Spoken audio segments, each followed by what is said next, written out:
Like பண்ணுங்க, share பண்ணுங்க, save பண்ணுங்க. அப்புறம் கீழ கமெண்ட் கொடுங்க. நான் சொல்றத அடிக்கடி கேட்டது மாதிரி, பார்த்தது மாதிரி இருக்குதா? அப்படி இருந்துச்சுதுன்னா, நீங்க அடிக்கடி ஃபோன்ல நேரத்த கழிக்கிறீங்கன்னு அர்த்தம்.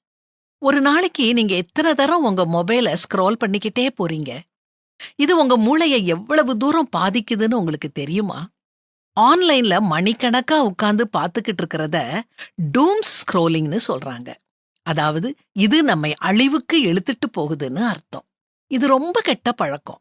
ஒரு நாளைக்கு 3 மணி நேரமா ஸ்க்ராலிங் செஞ்சோம்னா நமக்கு பதஷ்டம், மனச்சோர்வு ஏற்படும்னு ஆய்வு சொல்லுது.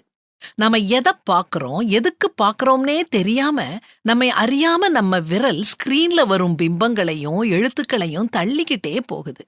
இப்படி தொடர்ந்து பண்றதுனால நம்ம மூளை சுறுசுறுப்பா செயல்படாம மந்தமா மாறிடுது. அது மட்டும் இல்ல, நாம பார்க்கிற ஒவ்வொரு விஷயமும் ஒவ்வொரு விதமான உணர்வுகள நமக்கு குடுக்குது.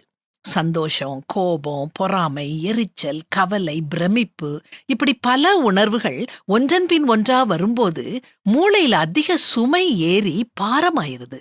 அதனால நாம மனதாலும் உடலாலும் ரொம்ப சோர்ந்து போயிடுறோம்.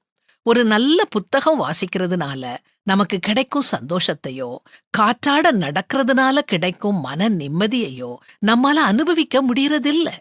எப்பவும் நாம ஒரு பரபரப்போடும் நிம்மதி இல்லாமலும் காணப்படுவோம். நம்மகிட்ட இல்லாதத நினைச்சு வருத்தப்பட்டுக்கிட்டு இருக்கிறத அனுபவிக்காம சோகத்தோட இருப்போம். இது ரொம்ப அபாயகரமானது. உடனே இந்த பழக்கத்தை நாம நிறுத்தணும். வருத்தத்தோடும் மனசஞ்சலத்தோடும் 2 கைப்பிடியும் நிறைய கொண்டிருப்பதை பார்க்கிலும் அமைச்சலோடு ஒரு கைப்பிடி நிறைய கொண்டிருப்பதே நலம்னு வேதாகமத்திலையும் வாசிக்கிறோமே. இந்த பழக்கத்துல இருந்து வெளிய வாங்க. நல்லா இழுத்து மூச்சு விடுங்க. உங்களை சுற்றியுள்ள இயற்கைய ரசிங்க. நாம அனுபவிக்க இவ்வளவு அழகான இயற்கைய படைச்ச கர்த்தரை துதியுங்க. உண்மையான சந்தோஷத்தை தேர்ந்தெடுக்கும் சாய்ஸ் உங்ககிட்ட தான் இருக்குது.